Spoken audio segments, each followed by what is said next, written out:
And now let's talk about big event later in his life. He ends up having a bromance with a very, very famous American.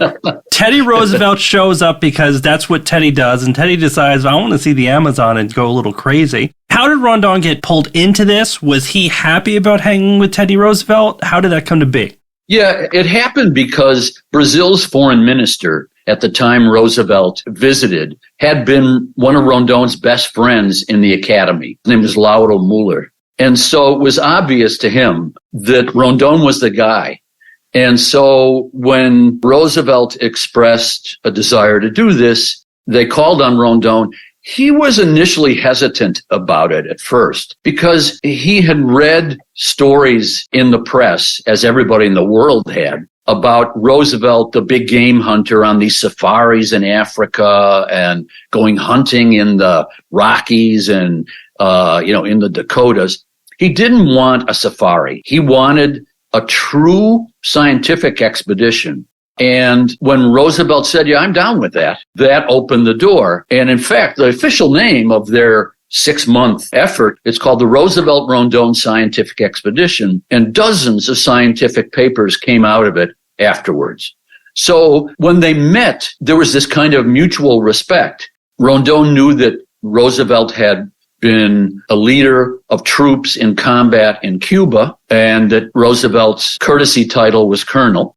At the time, Rondon was himself a real colonel, and Roosevelt respected him for that. And right away, they kind of sized each other up as birds of a feather. Now, sometimes that leads to conflict, right? You got two alpha males trying to, be the man. But Roosevelt had the intelligence to realize, look, I'm a first-time visitor here.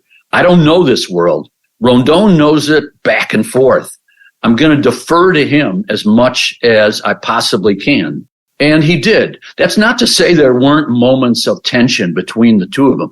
There were enormous moments of tension, as you would expect on an undertaking that was so dangerous, so hazardous, and involved so many people. But overall, that respect was sustained throughout. And afterwards, when Roosevelt looked back on it, he realized that Rondon and his staff had saved his life multiple times, that what they had done was an incredible feat, and that Rondon was an explorer of the first class, probably the greatest explorer ever of the tropics.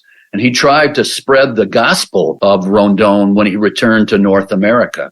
And until he died, which wasn't that long after because the trip had really worn him out, it was like 5 years later, he was always talking Rondon up, trying to get greater recognition for him. No, I didn't do this. It's really Rondon who deserves the credit, that sort of thing. And, Rondon respected him because he didn't know what he was getting with Roosevelt. Is this going to be a guy who's imperious in his manner? But no, Roosevelt tried to be one of the guys. And he tried to pitch in. He tried to do the work that the others were doing. And Roosevelt respected that, and above all, respected Roosevelt's reverence of nature, wildlife, and flora and fauna.